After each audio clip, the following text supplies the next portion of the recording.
What do you call geocachers? Wizards? Mom, go away. I'm recording a podcast.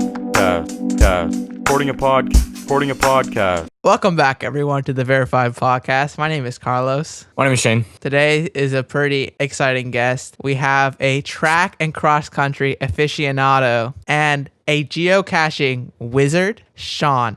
Sean, how you doing today? I'm doing pretty good. How you guys doing? Amazing. I'm doing well.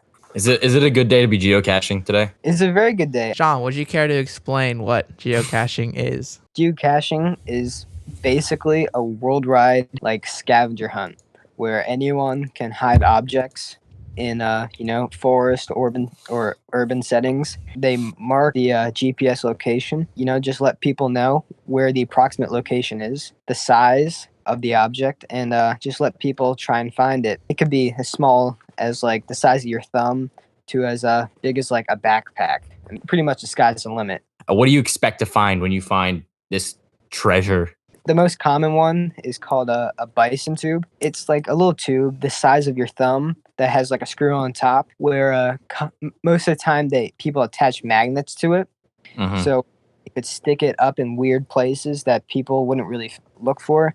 I like to find them in between poles and road signs. So you're stuck up there. Or I found them on the sides of guardrails on the sides of the road. So pretty much you're just looking for something that's pretty much out of the ordinary. And once you find it, pretty much always there's a list of names of people who found it in the past. So you get to add your name to the winners. It's like a national treasure. Except for it's there aren't really clues. It's more just you just go into the spot. Yeah. But you're still looking for Have something. you seen Nicolas Cage's name on there at all? In your logs? He's on all of them. What's kind of interesting is that, kind of like a national treasure, there's just a series of clues that lead to each other. Some of these people, they're really dedicated and I appreciate it. But they would have a series of 6 where there's clues. Such the one that I'm doing right now, it's all based on the road signs that they're hidden around. So you take the first letter out of each of the road signs, the name, and then you run it through some code that they post at each of the all the cache sites, and then that will give you the location of the final cache, which it's pretty fun. I mean, this is kind of funny, but I just started seeing all the geocaching TikToks. I'm like, I wonder if there's any of these nearby, because all of them, all the videos that you see, they're all in cityscapes and in parking garages, but there's none near me. So I just downloaded the app, signed up, and turns out there's 7 in the Target parking lot 2 miles away from my house. So that was pretty cool to see how close nearby it was. Do you do it by yourself or do you get friends to do it with you? Most of the time I'm with friends. It's kind of weird just poking around and loitering by yourself. Yeah. I was kind of thinking about that. Do you have any interesting tidbits about trying to hide from people if people are around, trying to make sure they don't see you? Yeah, so there's pretty much always going to be people looking at you if you're just standing around. So I'd just go on your phone for 5 minutes or go in the Target, buy a drink or something and come back.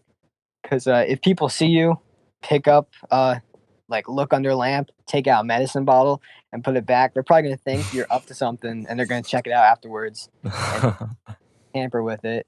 So, just try and be as cautious as you can. My 2 biggest fears are that the police are going to be called out on me or that they're going to throw it away. Yeah, exactly. I mean, I'd be terrified of that. You ever sign a stupid name like Mike Oxmall or something? I have not yet, but I'm probably going to have to do that for my next one then. A lot of people just go the straight initial route, especially since sometimes the paper's really small. The paper's really small. Yeah. But on the big ones, like the ammo box I found today, which, it's a huge notebook. I wrote my full name with pride. On the topic of signing weird names, on the geocaching app where you say that you logged them, say that I couldn't find it, it might be gone. Right. People have some really weird usernames. and it's like the most obscure anime dark web names that you could think of. The names that they give these caches, I think the one I found today was called like Chicken and Run, and that was just it. They just left it at that. Have you ever had any interactions with any other geocachers? I have not, like, not accidentally, but I mean the community is pretty intense, because there'd be people on the r/geocaching posting all the cool puzzles that they solved, and talking about how, like, they were being stalked for like 30 minutes straight.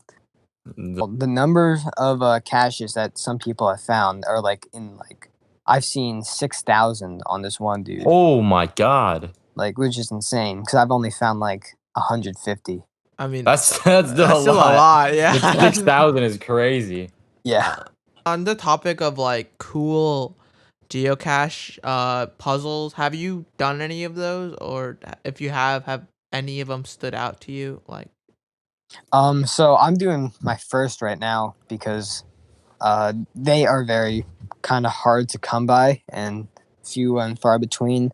But I mean, I'll tell you about this one that I found. It was like in I believe it was in downtown Apex, and it was just said the train is super easy. That means you don't have to like climb anywhere to find it. That it was like a medium size, so about like the size of like could be like a 6 by 6 inch object, and yeah, so that's all the information that I got.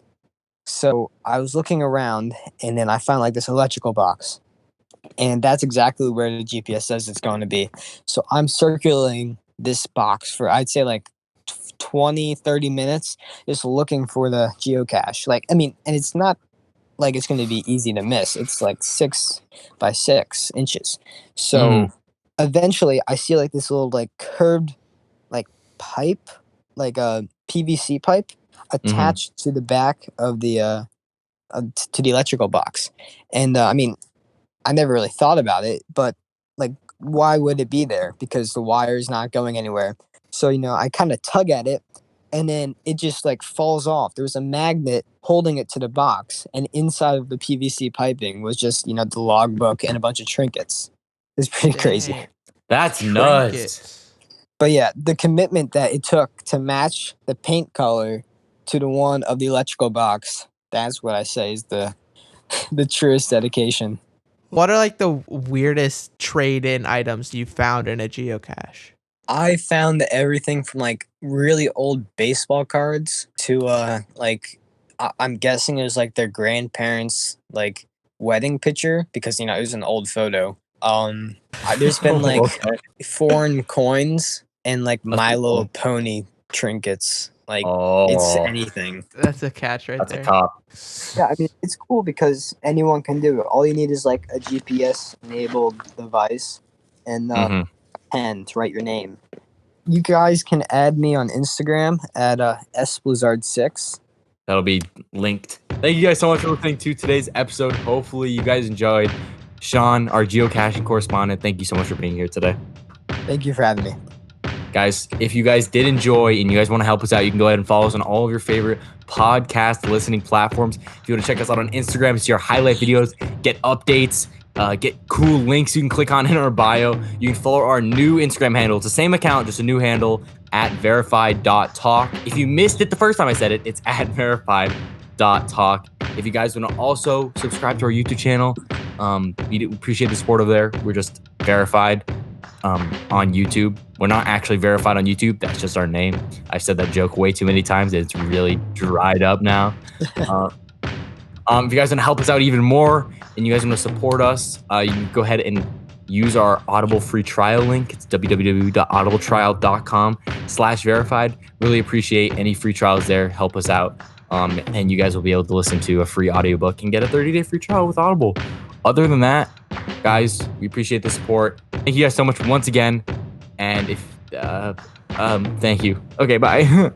Mom, go away. I'm recording a podcast. Recording a podcast. I liked it.